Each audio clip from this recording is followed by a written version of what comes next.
Salut, c'est Ben de Retour d'Expérience et aujourd'hui on se retrouve pour parler de la dernière optique macro de chez Tamron, le 90 mm f2.8 DI3 Macro VXD. Alors cette optique est un prêt de la marque Tamron mais avec les mêmes conditions que d'habitude, c'est-à-dire il ne voit pas la vidéo avant, je n'ai aucune consigne et je donne mon avis franc, clair et honnête. Niveau caractéristiques techniques, ce 90 mm est une optique plein format disponible en monture Sony E et en monture Nikon Z. Il mesure 13 cm, pèse 630 grammes, diamètre de filtre comme sur tous les Tamron 67 mm et une distance minimale de mise au point de 23 cm. En termes d'ergonomie, l'optique présente un flux assez standard par rapport à ce que fait Tamron ces dernières années.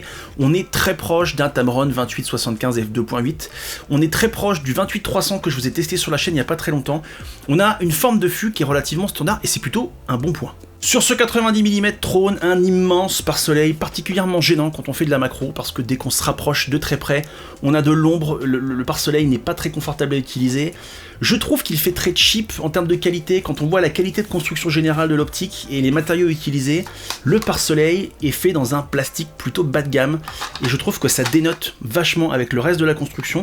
Notez qu'ici vous avez une petite trappe qui vous permet notamment de pouvoir y mettre un filtre ND quand vous faites de la vidéo variable et de pouvoir le bouger même si vous pouvez pas le bouger de beaucoup.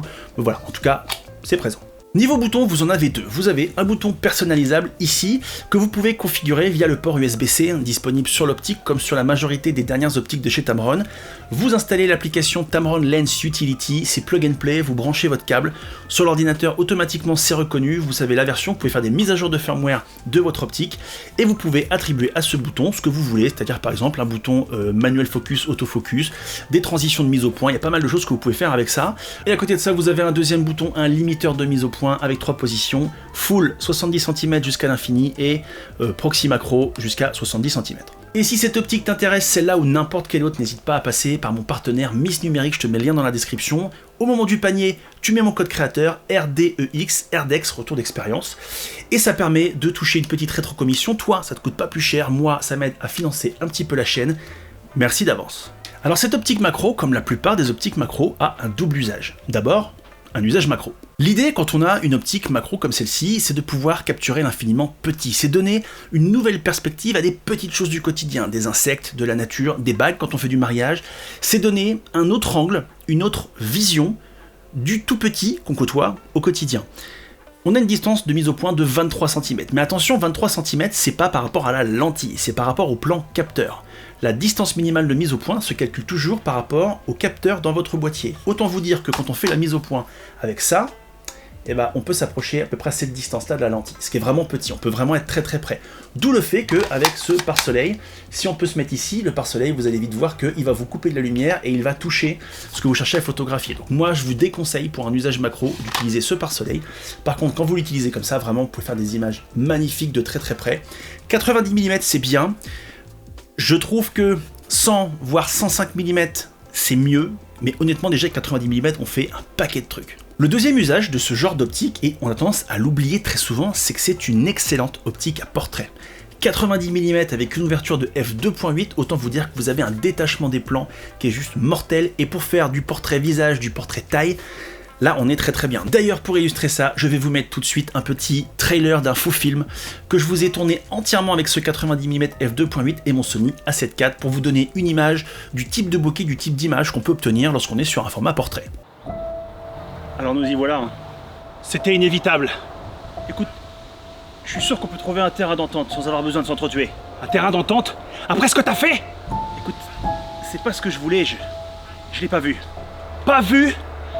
Et lui, tu le vois lui? Wow, wow, wow, joue pas les cow-boys, David. Tu vas voir ce qu'il va te faire, le cow-boy.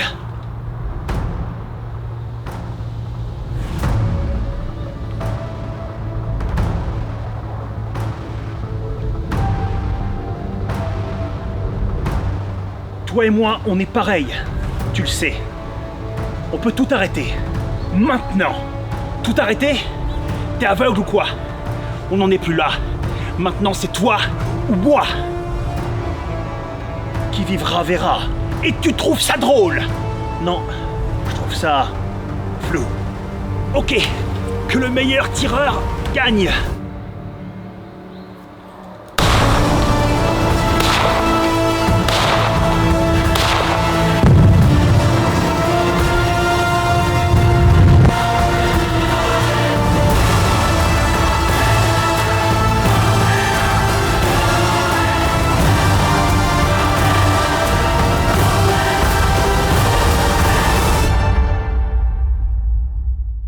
Niveau autofocus, ça s'en sort plutôt très bien. Je trouve que c'est à la hauteur de tout ce que fait Tamron en termes d'autofocus, c'est plutôt très fonctionnel. Deux choses à savoir néanmoins. La première, c'est que je vous conseille de bien utiliser le limiteur de mise au point qui est là. Pas quand vous faites du portrait, quand on est sur des images à longue distance, ça fonctionne très très bien en mode full, il n'y a pas de problème. Dès que vous êtes en macro et que vous n'utilisez pas le mode manuel, que vous êtes en autofocus, le limiteur de mise au point va être très utile, parce que j'ai constaté à plusieurs reprises que de temps en temps, le focus se mettait à chercher, il voit pas sa cible, parce que c'est plus dur de faire le focus en autofocus sur une cible qui est très très proche, et ça peut lui arriver parfois de partir, et de pas arriver trop à retrouver le sujet que vous avez visé. Donc en mettant le limiteur de mise au point à 0,70 cm jusqu'à MOD, là, donc la partie la plus proche, vous êtes à peu près sûr d'avoir votre cible. Si vous le mettez en full quand vous faites du macro, vous aurez pas mal d'erreurs, et du coup vous allez perdre juste beaucoup de temps. Deuxième truc que j'ai repéré, et je l'avais déjà noté sur mon test du 70-180 de chez Tamron, c'est le manque ponctuel de vélocité des moteurs sur des sujets un peu rapides. Typiquement sur le 70-180, il y a plusieurs fois où je vous ai dit, cette photo-là, je ne l'ai pas comptée nette, elle n'est pas vraiment floue, mais elle n'est pas tout à fait nette. Et bah en fait j'ai vu la même chose sur cette optique. Concrètement, sur un sujet un peu rapide, alors je l'ai constaté que sur des sujets du coup qui se déplacent, donc des humains, mais sur un sujet rapide, vous allez avoir une photo et quand vous allez zoomer un tout petit peu, vous allez vous rendre compte que la mise au point, elle n'est pas exactement sur l'œil. Elle est un peu sur le front, ou elle est un peu sur le nez, ou un peu sur le menton, il y a toujours un tout petit décalage. Ce qui fait que quand on voit la photo de façon générale comme ça, elle paraît nette, mais quand vous zoomez un tout petit peu, hein, je parle même pas de zoomer à 400%, juste vous zoomez un petit peu, vous vous rendez compte que la mise au point n'est pas parfaite. Ça se rattrape très bien en post-production, on rajoute un petit peu de netteté de détail, et ça fonctionne, mais sur des sujets un peu rapides, on sent que les moteurs ont parfois un petit peu de mal quand on fait une rafale à bien s'aligner sur l'œil. Voilà, c'est un petit détail, quand on fait de la macro c'est pas gênant, quand on fait du portrait relativement statique c'est pas gênant, mais si vous faites des cibles en mouvement un petit peu rapide, vous pourrez avoir ce genre de problème. Alors maintenant, optiquement, ça vaut quoi? En termes de piqué, je trouve ça plutôt très bon. Alors, j'ai pas d'autres optiques macro pour vous comparer, donc je pourrais pas vous faire un comparatif, par contre moi de ce que j'ai vu, on a une optique qui est suffisamment piquée pour pouvoir derrière, quand on a le capteur adéquat, cropper dedans pour gagner encore de la distance tout en gardant beaucoup de détails. Donc moi en termes de piqué, je trouve que c'est très très satisfaisant, ça fonctionne plutôt très bien. Niveau bokeh, cette optique est une pépite. Elle a un avantage que les autres optiques macro hybrides disponibles sur cette monture n'ont pas, c'est-à-dire un diaphragme à 12 lamelles, là où la concurrence doit en avoir 9 de mémoire. Et plus un diaphragme a de lamelles, plus son bokeh est doux et rond et harmonieux. Et là pour le coup, quand vous faites de la macro, je vous mets des images en ce moment, mais c'est incroyable la douceur de l'arrière-plan. Regardez le bokeh derrière, mais c'est impossible de définir la moindre forme. Les transitions sont pastel, se font toutes en douceur. Franchement, le bokeh en macro, il est juste incroyable sur ce 90 mm. Moi, j'ai jamais vu un bokeh aussi doux, toute optique confondue. En portrait, quand on est à 90 mm à distance, on a un joli bokeh, on a un très beau détachement des plans, mais c'est moins marqué.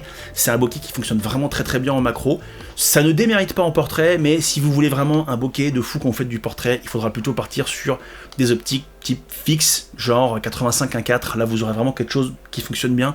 Mais une optique polyvalente macro-portrait, là, du coup, vous êtes bien. Concernant les défauts optiques, vous avez du flair, et vous avez un flair qui est pas joli, vous avez un flair qui tape avec des lueurs bleues assez disgracieuses. Moi le flair ça me gêne pas, quand je fais de la vidéo, quand je fais du portrait ça ne me gêne pas, mais quand le flair est soit une perte de contraste, soit une lueur blanche, mais là le fait qu'on ait une dérive colorimétrique qui part vers le bleu, c'est pas très esthétique, en photo c'est impossible à virer, et donc globalement, voilà, au niveau du flair, c'est pas très bon, d'où l'utilisation d'un pare-soleil de cette taille-là qui, pour le coup, vous protège bien du flair quand vous faites du portrait. Mais voilà, le flair, c'est pas fou. Niveau aberration chromatique, vous avez de très légères aberrations chromatiques qui dérivent un peu sur le magenta. Vous avez des petites rainures rouges qui peuvent apparaître, ça s'enlève très très bien en post-prod, en plus c'est tellement minime que ça s'enlève très facilement, c'est impossible de les percevoir une fois que c'est post-traité, mais ça peut exister dans certains cas précis. Moi j'ai pu en voir un petit peu quand j'ai fait une toile d'araignée, je me suis rendu compte que j'avais des petits liserés rouges qui moi je trouve apportent un petit plus à l'image, mais après ça c'est mon goût personnel, donc voilà, légères aberrations chromatiques mais rien de dramatique. Alors j'en pense quoi de ce 90 mm macro de chez Tamron? J'en pense beaucoup de bien. À 699 €, on est sur le meilleur rapport qualité-prix, bokeh, poids, qualité optique disponible sur le marché actuellement. Moi j'ai été épaté, j'ai adoré l'utiliser en portrait et pourtant je misais pas dessus en portrait. Moi la macro c'est pas un univers que je connais beaucoup, c'est la deuxième optique macro que je teste et à chaque fois que j'en fais, je suis épaté des images que j'en tire et pourtant c'est pas du tout un art que je maîtrise, donc quelqu'un qui fait du macro à un certain niveau ne pourra en tirer que des images exceptionnelles. Et si vous suivez la chaîne, vous savez que globalement, je préfère les optiques en acier, en magnésium ou en alliage.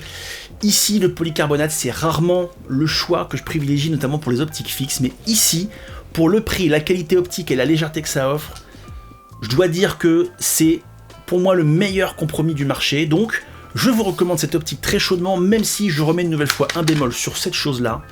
Ce pare-soleil en PVC de qualité très moyenne. Tamron, par pitié, sur les prochaines optiques que vous faites, tant pis, vendez-la 20 balles de plus, mais mettez autre chose que ce pare-soleil en plastique de mauvaise qualité. Ça ne rend pas hommage à la qualité de fabrication de l'optique que vous proposez là. Donc voilà. C'en est fini pour moi, j'espère que la vidéo vous aura été utile, n'hésitez pas à mettre un petit commentaire, un petit pouce, à vous abonner à ma chaîne YouTube, à vous abonner à mon Instagram où je mets régulièrement des petites news, des petites infos, des petites avant-premières sur ce que je vais faire. Et en attendant la prochaine vidéo, prenez soin de vous. Salut!